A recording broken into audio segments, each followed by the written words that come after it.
शाइस्ता परवीन इस वक्त उत्तर प्रदेश में मोस्ट वांटेड है। पुलिस के खौफ से वह पति अतीक अहमद और बेटे असद अहमद के जनाजे में भी शामिल नहीं हो सकी। गुजरते सालों में शाइस्ता एक बिल्कुल ही अलग शख्सियत में तब्दील हो गई।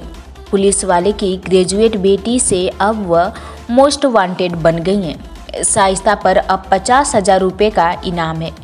पूरी यूपी पुलिस और एसटीएफ की टीम लगातार शाइस्ता के पीछे लगी हुई है। चलिए आपको बताते हैं कैसे बदली माफिया अतीक की पत्नी शाइस्ता की जिंदगी। शाइस्ता की जिंदगी में इतना बड़ा बदलाव रातों रात नहीं हुआ। शाइस्ता 50 साल की है।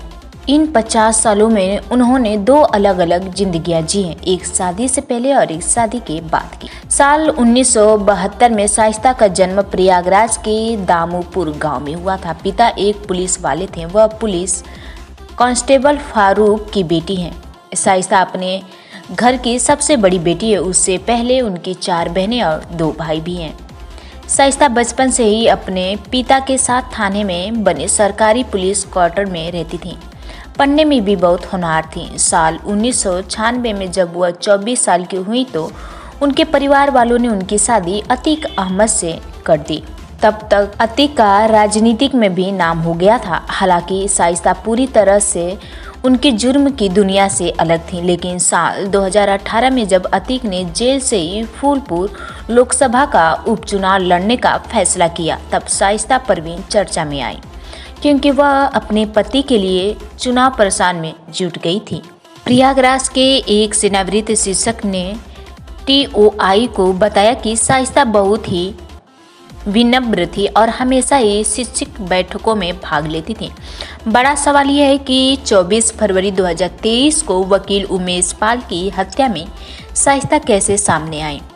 पुलिस सूत्रों के मुताबिक वह गुजरात की साबरमती जेल में अपने पति से मिलने गई थी, जहां दोनों में उमेश पाल की हत्या पर चर्चा की। इसके लिए अतीक ने उनसे जेल के अंदर एक फ़ोन और एक सिम कार्ड भेजने के लिए कहा था। उसने उसे एक पुलिस वाले का नाम भी बताया जो उसे जेल में फ़ोन पहुंचाएगा। पुलिस सूत्रों ने कहा कि कुछ दिनों बाद फ़ोन भेजा गया और अतीक ने इसका इस्तेमाल शूटरों से बात करने और अपराध की साजिश रचने के लिए किया। वहीं जीशान नाम के एक प्रॉपर्टी डीलर ने यह आरोप लगाया कि शाइस्ता ने उसे कई बार फ़ोन पर धमकी दी थी कि अतीक उसे रंगदारी मांग रहा है।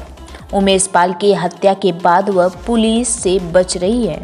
उनके खिलाफ 2009 से प्रयागराज में 4 मामले दर्ज हैं। इसमें 1 हत्या और 3 धोखाधड़ी के मामले में। शाइस्ता सितंबर 2021 में AIMIM में शामिल हुई। जनवरी 2023 में वह मेयर चुनाव के लिए पार्टी में टिकट पाने के लिए बसपा में शामिल हुई, लेकिन उमेश पाल की हत्या के बाद पार्टी ने खुद को उससे दूर कर लिया और बाद में मेयर पद के उम्मीदवारों की लिस्ट से उनका नाम हटा दिया। अब उनकी तलाश में यूपी पुलिस चप्पे चप्पे की छानबीन कर रही है। इस वीडियो को लाइक करें, हमारे चैनल को सब्सक्राइब करें, बेल आइकन जरूर प्रेस करें हमारी न्यू वीडियो सबसे पहले देखने के लिए।